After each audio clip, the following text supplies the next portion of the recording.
হরে কৃষ্ণ হরে কৃষ্ণ, জয় শ্রীকৃষ্ণ। আমি বিদ্যুৎ সন্ন্যাসী বাউল আপনাদের সামনে আজ এমন একটি আমি রহস্য উন্মোচন করব, যা আপনারা এর আগে কখনোই শোনেননি। হ্যাঁ, এমনই একটি রহস্যজনক ঘটনা আপনাদের এখন আমি শোনাবো। আপনারা মন দিয়ে শুনুন, চ্যানেলটি সাবস্ক্রাইব করুন, লাইক করুন ভালো লাগলে, আর সঙ্গে পাশে থাকুন। দেখুন, আমরা মহাভারত সম্পর্কে সকলেই মোটামুটি কিছু না কিছু জানি। মহাভারত নিয়ে নানা রকম তর্ক বিতর্ক রয়েছে মানুষের সঙ্গে। মহাভারত মানুষের সমস্যার সমাধান নাকি সমস্যা, মানুষের নানা রকম জটিলতা, নানা রকম সমস্যার সমাধানের পথ, সত্যিই কি সেই মহাভারত? তবে চলুন সে মহাভারতের প্রত্যেকটি চরিত্র একটা একটা করে বিশ্লেষণ করব।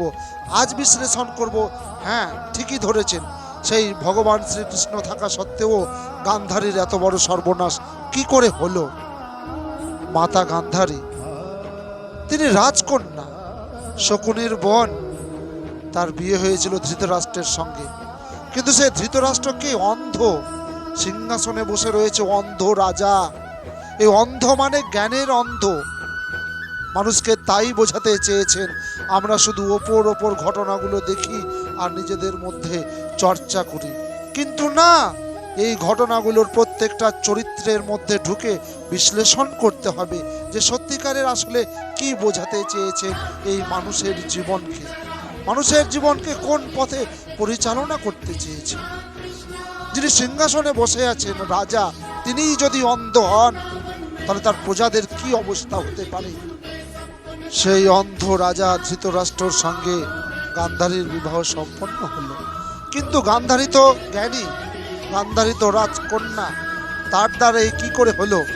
তিনি স্বামীর আবেগে পড়ে স্বামীর প্রতি সেবার জন্য, স্বামীকে খুশি করার জন্য, স্বামী যেহেতু চোখে দেখতে পায় না সেহেতু তিনিও কঠিন প্রতিজ্ঞা করলেন, স্বামী যেমন দেখতে পায় না তেমন আমিও সারা জীবন স্বামীর হাত ধরেই চলবো। আজ থেকে আমি আর এই দু দৃষ্টি দিয়ে দেখব না, এই পট্টি আমি চোখে পরে নিলাম।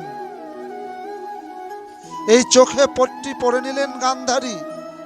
ভালোভাবে শুনবেন, গান্ধারীর মতন একজন চালাক বুদ্ধিমতী মহাভারতের মাতা, যার হাত ধরে রাজ্য চলবে, তিনিই নাকি চোখে পট্টি পরে নিলেন স্বামীর সেবার জন্য, স্বামীকে বড় করার জন্য।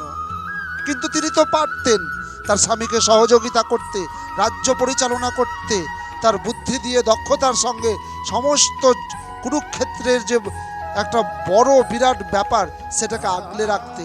একদিকে যেমন কৌরবরা রয়েছে, পাণ্ডবরা রয়েছে, তাদেরকে সবাই নিয়ে সংসারটাকে ভালো করে রাখতে পারতেন, কিন্তু তিনি তা করেননি। তিনি সবাইকে ভালোবেসেছেন বটে, কিন্তু তিনি চোখে পট্টি পড়েছেন। কারণ একটা রাজ্য টুকরে টুকরে ডুকরে ডুকরে চলুক, বরং সেই ডুকরে ডুকরে চলাকেই গান্ধারী সাহায্য করেছেন। তিনি চোখে পট্টি পড়েছেন, চোখে পট্টি পরে তিনি সারা জীবন কাটিয়ে দিলেন। আর একটার পর একটা অন্যায় করে গেল তার সন্তানেরা, তার শতপুত্ররা অন্যায়ের পর অন্যায় করে গেল। আপনারা সকলেই জানেন, শেষ পর্যন্ত এত বড় অন্যায় করেছিলেন, শুধু জুয়া পাশা খেলাতেই তাদের হারাননি, পাণ্ডবদের হারাননি। কুলবধূ দ্রৌপদীর কি করেছিলেন? সেই কুলবধূ দ্রৌপদীর বস্ত্র হরণ করে তাকে নগ্ন করে রাজসভায় অপমান করেছিলেন, আর সেটা মুখ বুজে সহ্য করেছিল ধর্মরাজ পাণ্ডবরা। এত বড় অন্যায় ঘটে গেল গান্ধারীর চোখের সামনে, কিন্তু যেহেতু চোখে পট্টি পড়া, সেহেতু তিনি কি করতে পারলেন? কিছু করতে পারলেন না। আর তারই বীজ বপন হতে লাগলো কুরুক্ষেত্রের যুদ্ধ। দিনের পর দিন একটার পর একটা অত্যাচার সহ্য করতে করতে করতে তিলে তিলে বিষাক্ত বীজ বৃক্ষ জন্ম নেয়। আর এই বীজ বৃক্ষ একদিন উপচে পড়ে সেই কুরুক্ষেত্রের মাঠে। দুই পক্ষের ঘোর যুদ্ধ শেষ হয়ে যাচ্ছেন, সন্তান মারা যাচ্ছে দুই পক্ষের, এ পক্ষ কত মানুষ মারা যাচ্ছে, অথচ চোখের পট্টি খুলছেন না সেই গান্ধারী। সেই গান্ধারী কখন চোখের পট্টি খুলল? আবেগের বশে যখন জানতে পারছে আমার কোনো পুত্র বেঁচে নেই, সেই পুত্র শোকে কান্না করছেন, ধৃতরাষ্ট্রকে বলছেন আমার পুত্রদের ফিরিয়ে দাও। সম্ভব? সেই গান্ধারী তার সন্তানকে, তার অত্যাচারী সন্তানকে, হৃদয়ের সন্তানকে বাঁচাতে তিনি চোখের পট্টি খুলে তার দৃষ্টি নিক্ষেপ করলেন, যাতে তার শরীরটা লোহা হয়ে যায়, যাতে কেউ তাকে হারাতে না পারে, পরাজিত করতে না পারে। তাতে কি লাভ হলো গান্ধারী? তুমি তো পট্টি পড়েছিলে চোখে, সেই পট্টি তুমি যখন খুললে, চারিদিকে যখন তাকিয়ে দেখলে, তখন দেখলে তোমার জীবনে আর কেউ নেই, শুধু লাশের পাহাড় আর ধ্বংস আর ধ্বংস। তোমার চোখে জল ছাড়া কিছুই পেল না এই কুরুবংশ। সেই গান্ধারী, তুমি তো চোখের পট্টি খুললে, খোলার পর কি থাকলো? তোমার সামনে তো কিছুই থাকলো না। এই যে চরিত্র গান্ধারী, এই যে এত বড় একটা মহান চরিত্র, মানুষকে এইটাই বুঝিয়ে গেল মহাভারত, এইটাই শিখিয়ে গেল মহাভারত। আপনাকে এটা ভালো করে বুঝতে হবে, গভীরে ঢুকে বুঝতে হবে যে কোনো অজ্ঞানী মানুষের সঙ্গ দেওয়া অনুচিত, উচিত নয়।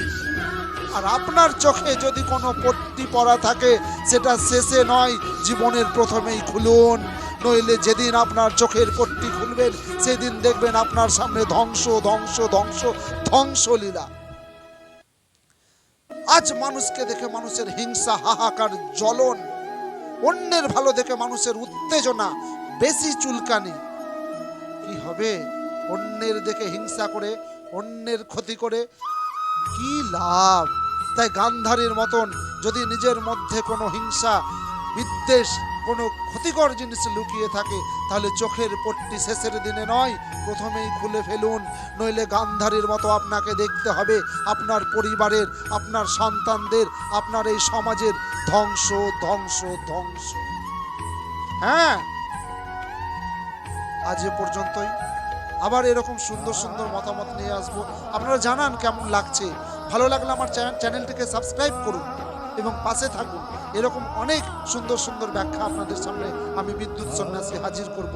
জয় রাধে, জয় রাধে, হরে কৃষ্ণ, ওম শান্তি।